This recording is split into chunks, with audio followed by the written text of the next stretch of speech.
Hey family, on November 20th through December 1st, 2022, we will have the all-inclusive Kenya trip. Now, a lot of times people have said, hey, Phil, when's the next trip we'd like to go? I want to see Africa for myself, but this is the time to go. Everything will be taken care of. All excursions are paid. You can do monthly payments.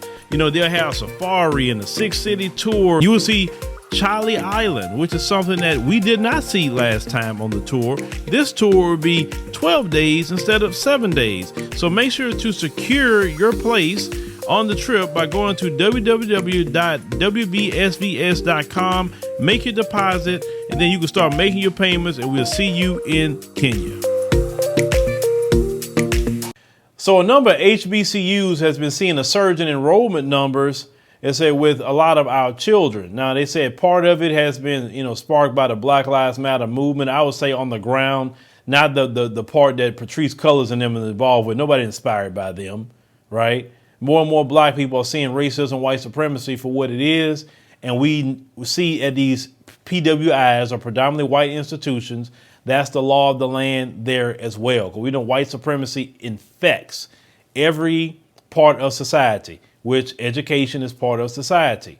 And if you want to actually have a decent quality education, black people need to go to the HBCUs.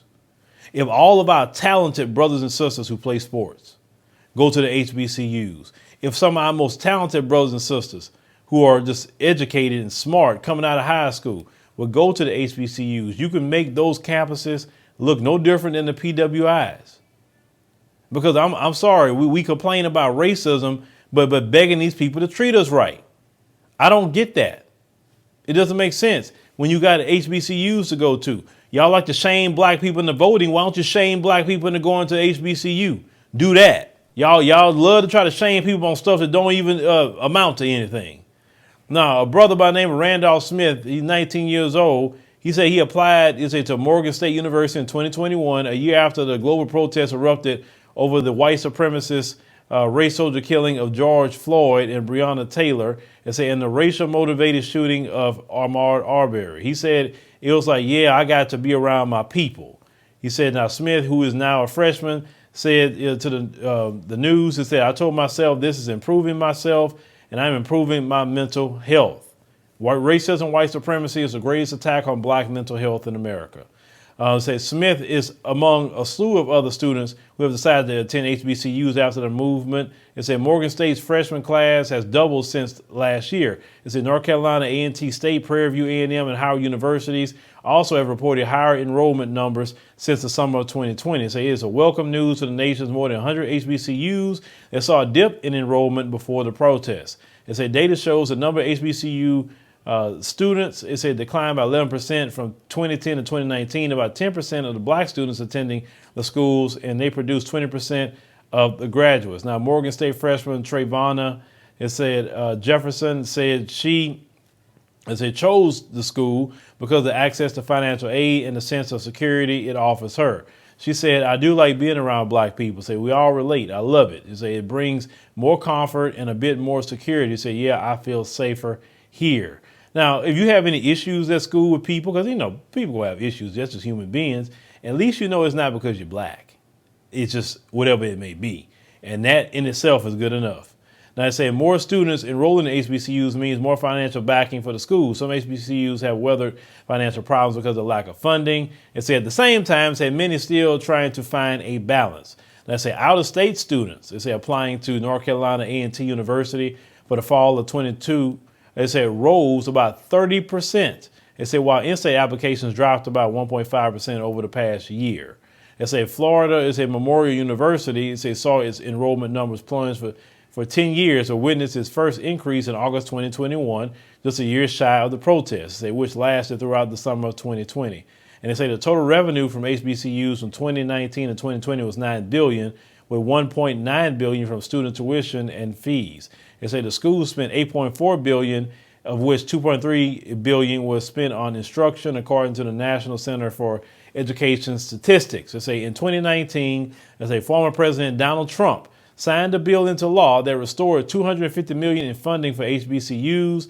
He also signed a bill to increase Pell Grants. About 70% of students who who attended HBCUs received Pell Grants and 83% received financial aid. Now, this is for Trump that did that.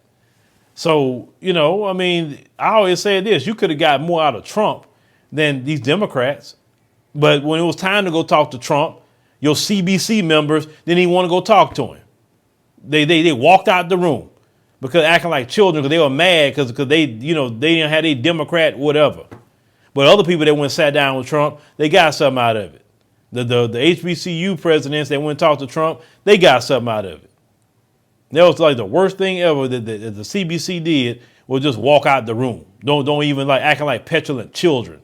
And they all geriatric. Now, Keisha Campbell, who oversees the enrollment and Morgan credits HBCU's history of social activism, for the rise in enrollment. Now, the Baltimore-based school posted a sign on campus that says Morgan State University, where Black lives have always mattered. And Alabama State University, was the organizing hub for the Montgomery bus boycott. After Martin Luther King Jr.'s house was bombed, he and his family moved on ASU's campus. Dr. King used the library there to complete his dissertation on Gandhi. The Student Nonviolent Coordinating Committee, led by Ella Baker, was created after a conference of 300 students at North Carolina's Shaw University. And in 2020, non-black students accounted for 24% of the enrollment at HBCUs, which for those founded before 1964 were launched to educate black people amid segregation, compared with 15% in 1976. So yes, more and more non-black people are going to HBCUs. Because I know for sure in TSU right here in Houston, you have a lot of Asian people going to the pharmacy program. That I do know. You have Indian people going to the HBCUs.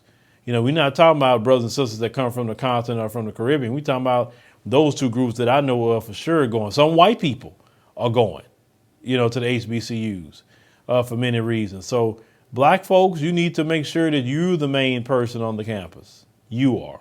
So encourage your children, go to an HBCU, go there and let them, get educated. And every child I talk to, the last, HBCU I went to was Bethune-Cookman, and the children told me that they feel, more, respected at HBCUs.